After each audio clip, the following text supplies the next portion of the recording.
The story you've been told about Jesus isn't the story he lived. You were shown robes, rituals, and rules. You were taught to follow, to kneel, obey, confess, repeat. But Jesus wasn't here to build a religion. He was here to dismantle one. He didn't speak to crowds about churches. He spoke about the kingdom within. He didn't preach dogma. He invited you to wake up, to remember who you are beneath the noise, the guilt, the doctrine. He didn't die to be worshipped. He lived to show you how to transcend. And that's why they erased the real teachings. Because a soul that knows its divinity can't be controlled. Jesus never asked to be worshipped. He asked to be remembered, not as a God above you, but as a mirror within you. He didn't come to create followers. He came to awaken equals. That's why he said, "All these things I do, you will do also, and greater." Not in some far-off heaven, but here, now, in you. He healed the sick not to prove divinity, but to show you what's possible when you align with the source already living inside you. He saw through the illusions, money changers in temples, power dressed as holiness, laws that chained the spirit instead of freeing it. And he spoke truth to it all, even when it cost him everything, because the message was never about rules. It was about remembrance, not of doctrine, but of your divine nature. He didn't build walls between the sacred and the sinner. He broke them down. He didn't say, "Believe in me." He said, "Follow me into your own awakening." If Jesus walked into most churches today, he wouldn't be welcomed. He'd be questioned, dismissed, maybe even condemned, because what he taught threatens every system that profits from fear. He didn't sit on a throne. He sat with the broken. He didn't collect tithes. He flipped tables in temples that sold spiritual access for gold. And yet today, his name is used to enforce hierarchy, to shame, to control, to build empires, not awareness. But Jesus wasn't a priest. He was a rebel of the spirit, a mystic, a teacher of direct connection to God. No middleman required. He spoke in parables not to confuse, but to protect truth from those who would weaponize it. Because if you knew the truth he carried, you wouldn't just believe in his path, you'd walk it, not in robes, not in rituals, but in radical love, unshakable presence, and fearless inner truth. He didn't come to establish a system. He came to set the soul free from all systems. Jesus didn't speak of salvation as something to be earned. He revealed it as something to be remembered, not granted by approval, but awakened by awareness. The kingdom of God is within you, he said, not in temples built by hands, not behind walls of obedience, but inside your very being. He wasn't pointing to heaven as a reward. He was pointing to consciousness, to a frequency, to a state of divine alignment available in this life. But teachings like these, they couldn't be allowed to spread, because if people realized that heaven was within, they'd stop outsourcing their power. they'd stop depending on the system, stop confessing to strangers, stop fearing damnation, and start living in liberation. This is why his words were edited, his story reshaped, his image sanitized, because the truth he carried, it doesn't just comfort, it disrupts, it breaks chains, it wakes the sleeping, it threatens the foundation of any structure that survives by keeping you small. And once you remember that, you realize the real betrayal wasn't what they did to him, it's what they did to his message. Jesus didn't come to be above you. He came to be a mirror for what lives within you. When he said, "I and the Father are one," he wasn't making himself untouchable. He was inviting you to remember that same oneness inside yourself. But that kind of truth terrifies systems built on separation. So they elevated him to a pedestal so high, no one else would dare to climb it. And in doing so, they turned the example into an exception. But he never wanted worship. He wanted awakening. He sat with outcasts because he saw beyond sin. He forgave without rituals. He healed without titles. He loved without limits, because he remembered who he was. And he knew, so are you. You weren't born unworthy. You were born unaware.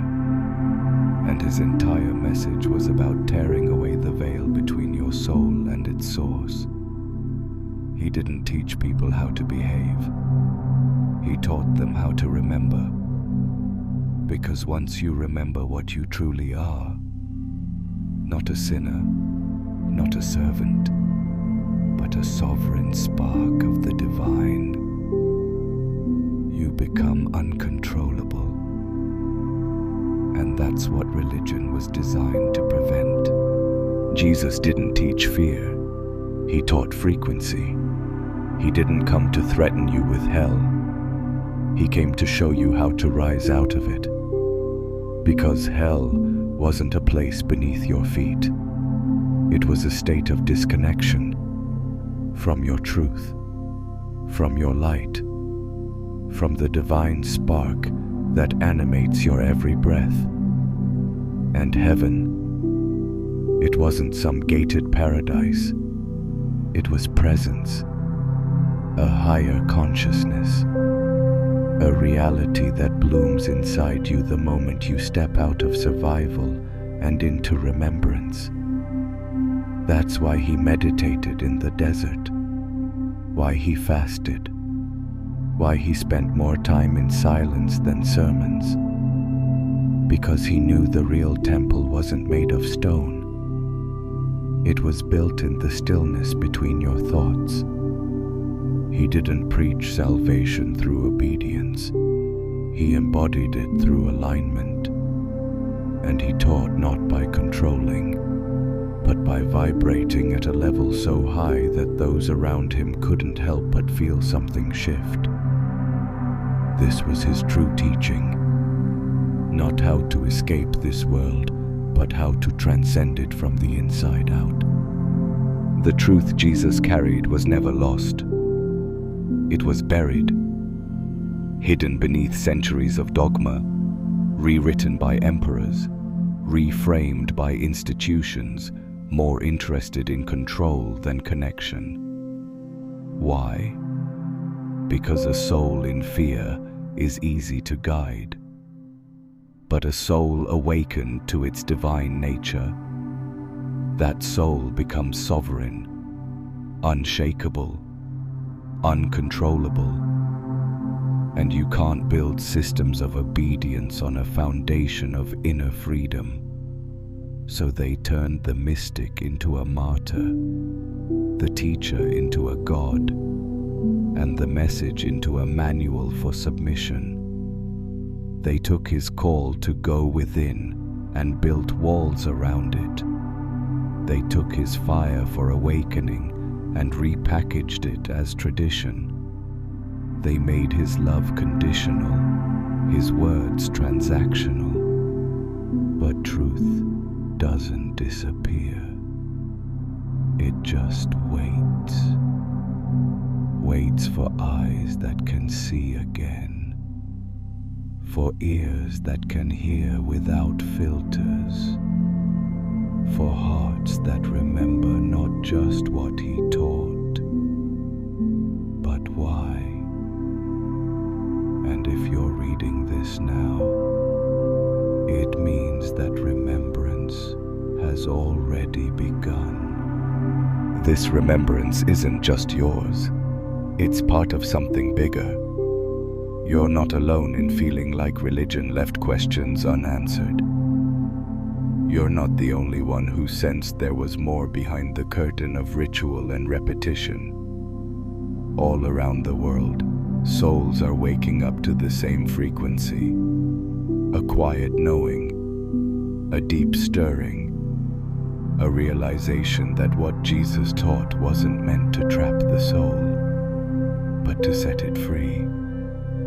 You feel it in your bones, in sacred texts that suddenly read like metaphors, in dreams that carry ancient symbols, in your resistance to fear-based belief systems that never sat right in your spirit. You were never meant to be a blind follower. You came to be a reminder, a thread in a greater awakening, where the truth once buried is rising again. Not in cathedrals, not in sermons, but in the quiet, inner revolutions of people just like you. People ready to take back not just their spiritual autonomy, but their cosmic identity. Because this isn't about rejecting Jesus, it's about finally hearing him clearly. Once you truly hear him, not the version filtered through pulpits, but the real voice behind the veil, you realize he was never asking you to believe. He was asking you to become the light in dark places, become the one who forgives without condition, become the bridge between heaven and earth, not someday, not after death, but now. Because awakening isn't passive, it's a practice, a choice you make in every moment, to live from truth, to speak from love, to walk the path of the soul, even when it makes you a stranger in your own family, your own church, your own culture. Jesus didn't fit in, and neither will you. But you weren't meant to.